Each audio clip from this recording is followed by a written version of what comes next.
Welcome to the World News Network. In today's broadcast, we'll bring you the latest updates from around the globe, from political developments to groundbreaking discoveries and everything in between.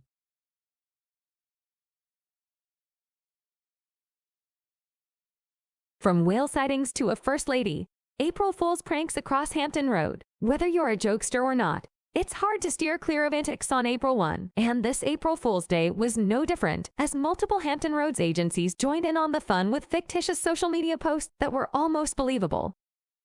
Severe thunderstorm watch issued in central, southern Indiana. The storms could bring large hail, damaging winds, and even tornadoes. Florida abortion ban. The Florida Supreme Court has allowed a 6-week abortion ban to take effect, though voters will have a say on it soon. Trump shares controversial video. Former President Trump posted a video showing President Biden bound and tied, which has been condemned by the Biden campaign. Hunter Biden charges.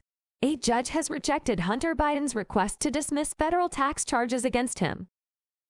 Second bird flu case. Health officials have confirmed the second-ever human case of bird flu in the U.S., in a Texas worker who had contact with dairy cows. Pentagon confirms Havana syndrome.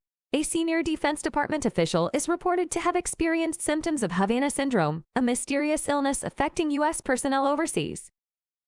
Robert F. Kennedy Jr. criticized President Biden's State of the Union address, labeling it as hyper-partisan and more akin to a campaign stump speech rather than a unifying presidential address.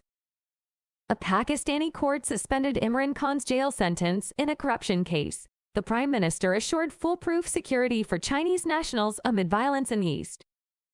Mall collapse in China. A section of a mall floor collapsed in China, raising safety concerns.